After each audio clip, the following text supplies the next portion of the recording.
Bonsoir messieurs, débrief Bonsoir. arrêt suite, belle soirée. Vous avez eu 2 combattants, une victoire, une défaite.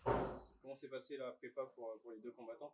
Guillaume Pelletier qu'on ne présente plus, tu présentes ton acolyte. Ah, mon acolyte. Enfin, on va le voir sur les médias de la bagarre. Enfin, oui, l'homme de l'ombre. Ouais. Et c'est un rôle, je crois, qu'il apprécie et qu'il fait extrêmement bien.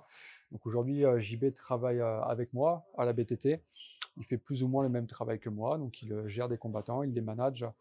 Et il le fait avec un grand succès parce que ce soir, on avait donc sa combattante, Alexandra Tekena, qui combattait pour la ceinture d'Arès.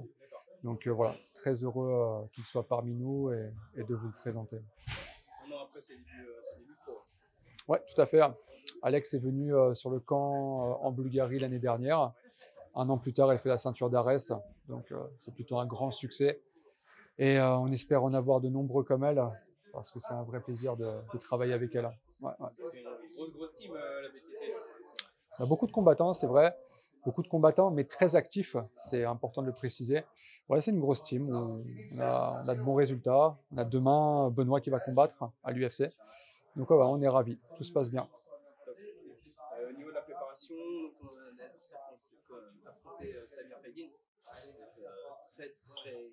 Combattant très complet. Au lieu de bon sol, il a quand même dominé au sol. Oui, tout à fait.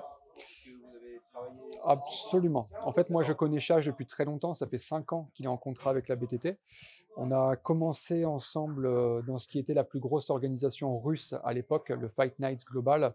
Donc, c'est quelqu'un qui est habitué à partir en Russie, combattre avec les Russes, etc. Ça ne lui fait pas peur. Voilà. Parce que là, il prenait le meilleur flyweight français. Hein. Donc, c'était quelque chose en France, mais c'est quelque chose qu'il est habitué à faire. Donc, ce n'était pas un gros problème. On a beaucoup analysé Chage. Avec Chage, on a beaucoup analysé Samir, pardon. Et voilà, très gros striker, hein, vraiment très joli à regarder, très inventif. Donc on savait que la solution se trouvait autre part. Donc voilà, on est parti autre part et ça s'est bien passé. Tout à fait, très sérieux, très discipliné. Il l'a appliqué. Ça s'est vu et il a gagné une victoire méritée. Merci beaucoup.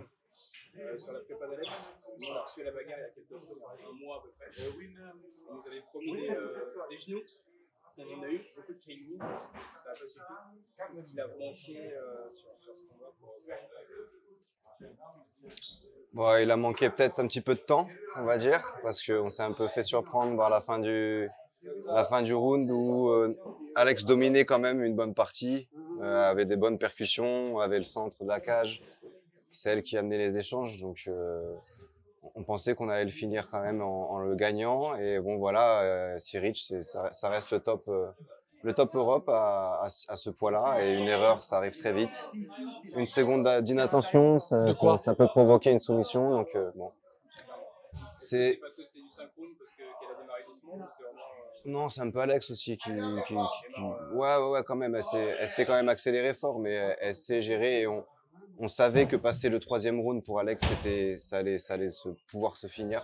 Ouais, tout à fait. Ce que vous avez dit quand on l'avait reçue, c'est qu'elle voulait aller à la bagarre, elle voulait que ça dure, elle voulait prendre... Exactement. Elle voulait prendre du plaisir déjà et en donner parce que c'est quelque chose d'important pour elle, mais on savait qu'après le 3e round, son adversaire pouvait commencer à un peu baisser son intensité. Donc bon, voilà. Ça reste une défaite entre guillemets belle parce que c'est un beau combat. Alex, c'est une très jeune combattante, elle est arrivée en haut très vite. Ça va permettre de retravailler, de remettre un peu les choses à plat et puis de repartir pour reprendre cette ceinture et puis aller plus loin dans le futur. Donc là, c'est travailler en collaboration directe avec Johnny. Ouais, tout à fait. Donc on a beaucoup de partenariats, de collaboration avec les gars de chez Johnny, la NR Fight. C'est une équipe très carrée, très professionnelle. C'est des athlètes avec qui on adore travailler parce que on sait qu'au niveau coaching, au niveau organisation, c'est le top en France, voilà.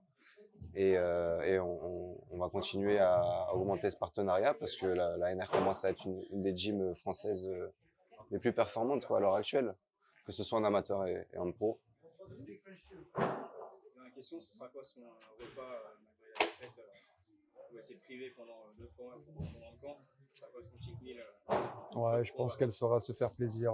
Ouais. Alex, malgré tout, elle a beaucoup de maturité, donc elle va faire la part des choses. Et voilà, après, ça ne s'arrête pas. Hein. La vie continue, elle va revenir.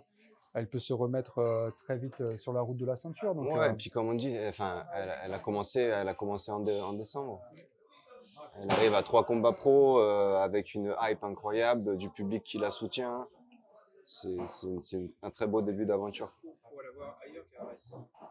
Je pense pas que ce soit nécessaire. Aujourd'hui, à Arès, tout est réuni pour performer, pour y être bien et pour y rester. Donc, je suis pas persuadé. Non, non, non. Il n'y a pas un gros intérêt de partir. Non, non. Il n'y a pas mieux ailleurs. Ouais, bien sûr. Merci les gars. Merci à vous la bagarre. Merci. Merci beaucoup. Merci les gars.